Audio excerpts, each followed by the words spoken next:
Hello, everyone, and thank you so much for joining this podcast. My name is Dr. Irvin Scott, and I'd like to welcome you to Office Hours with Doc. Over the past 30 years, I, like many before me and many after, have devoted my life to America's children and its communities by working within the education ecosystem. In other words, I'm an educator. I've been a teacher. I've been a principal. I've been a district leader. I've been a nonprofit director. I've been a foundation executive. But so many before me have done those jobs, and so many people are doing those jobs, and so many people will do those jobs in the future. However, what we want to do in this podcast is look at individuals and listen to those individuals who are doing those jobs right now in order to do three things. One, we want to hear their stories, understand how they got to where they are, and what they're doing while they're there on behalf of America's children. And let's go beyond America, the world's children, because we have international perspectives that we'll be sharing. So that's the first thing. Number two, we want to better understand how these educators work within the ecosystem, not only as individual actors, because sometimes you have to do that, but more importantly, as team members to have impact. And then number three, speaking of impact, our goal is to hear how we might all work to accelerate our collective effort and impact going forward. These are the voices from the ecosystem that we'll hear in this podcast. If you've ever wondered what's going on in schools or school systems or school districts or however you think about schools in the U.S. and the world and the lives of those individuals who are shaping children's lives, if you've ever wondered that, this is the podcast for you. Office Hours with Doc. Welcome. Hello, everyone. This is Irvin Scott. If you've been listening to my podcast, Office Hours with Doc, you have heard me talk about the pre-K-12 education ecosystem. I want to take less than 10 minutes to actually tell you what I mean when I talk about the pre-K-12 education ecosystem. You can actually go online to the Advanced Leadership Institute or the Advanced Leadership Initiative and learn more about the pre-K-12 education ecosystem because I wrote about it on the website, the Advanced Leadership Initiative at Harvard. And so if you want to learn more about it, go there. You can actually read a full-fledged article. But I want to take a few minutes on the podcast to explain what I mean. Okay, let me tell you a few things about what it is.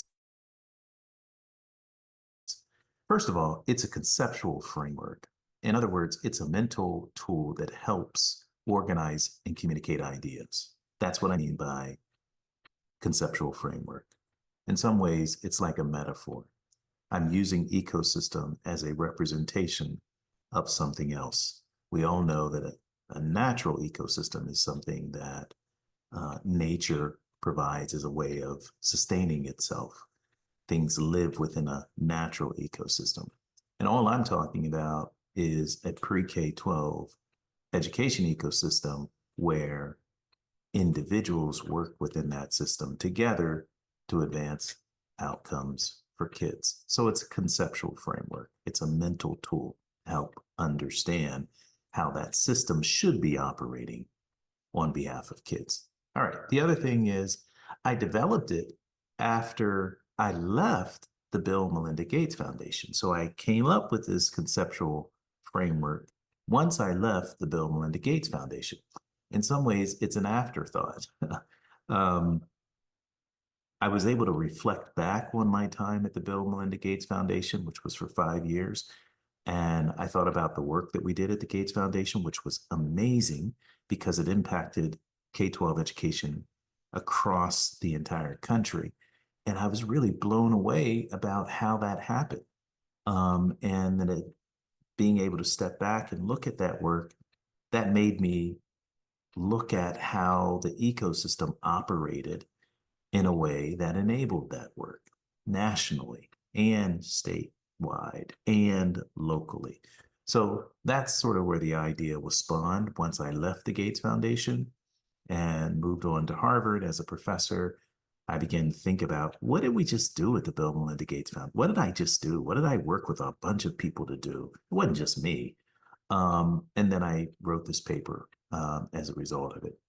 Another thing, the guests that come to our podcast represent individuals who work within that pre-K-12 education ecosystem. So they may be on a school or a district, they may be in a school or a district or a technical assistance agency or a policy and advocacy agency or a foundation, philanthropic organization. So that's where our guests are coming from. They're coming from different parts of the pre-K-12 education ecosystem. So I just want you to know that.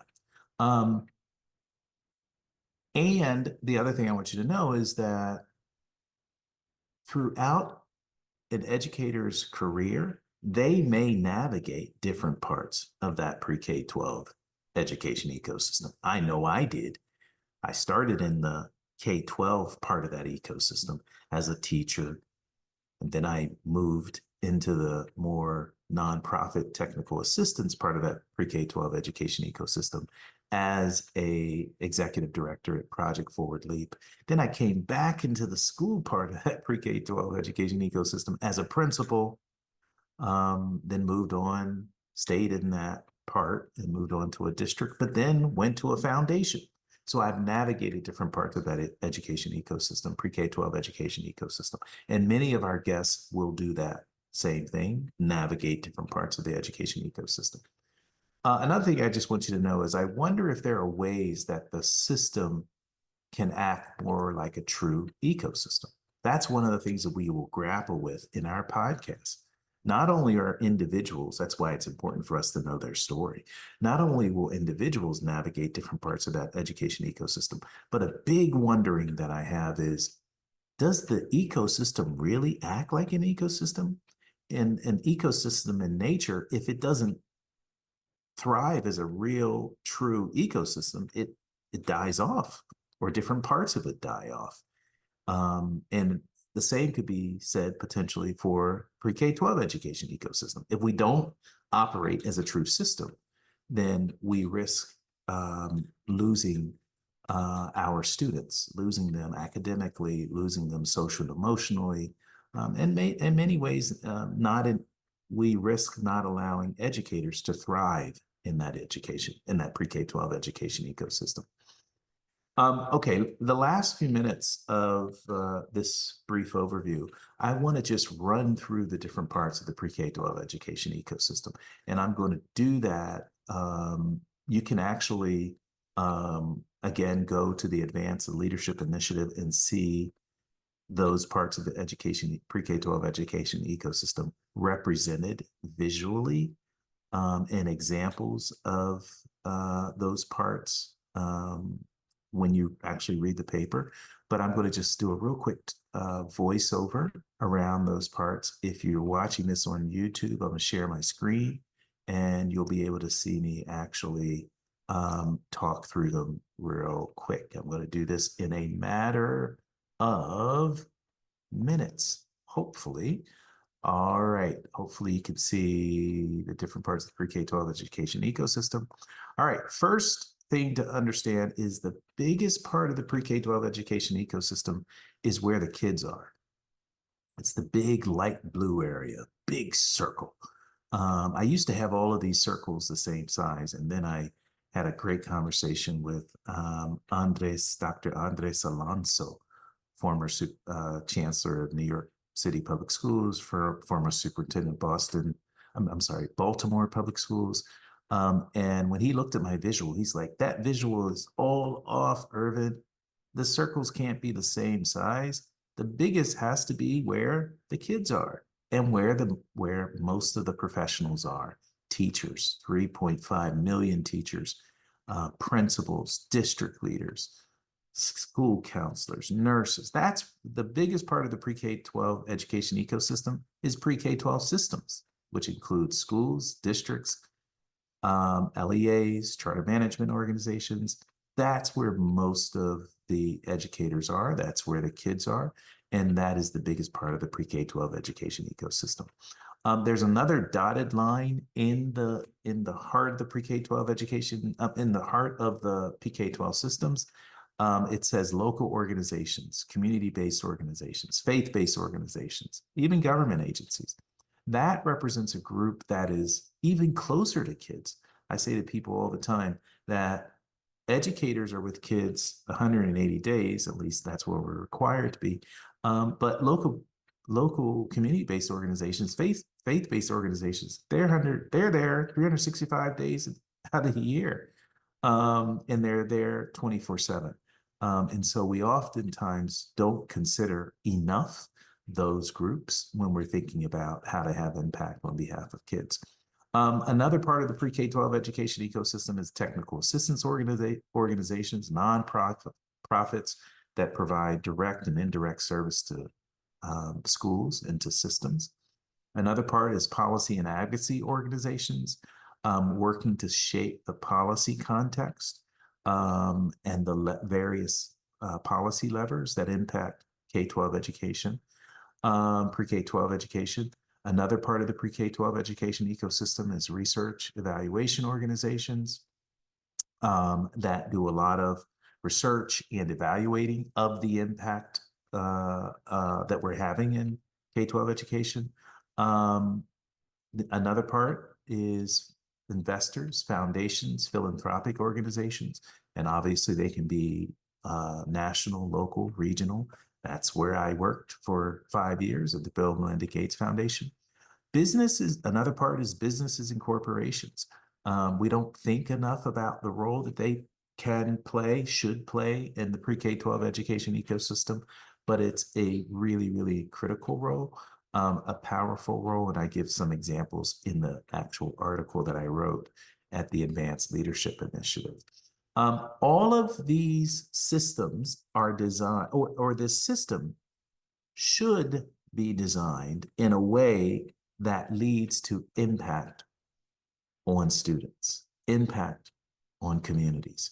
But I question whether we actually do that in a ecosystem way. And so we will have individuals come from different parts of the education ecosystem. They will talk about how they got in their part of the ecosystem. They will talk about their sort of professional trajectory. But ultimately, we're wondering, are there ways that we can improve the way the ecosystem works? Are there ways that we can ensure that the ecosystem is more impactful on behalf of America's children and America's communities? Thank you, everyone. Listen to the podcast. So great you joined us.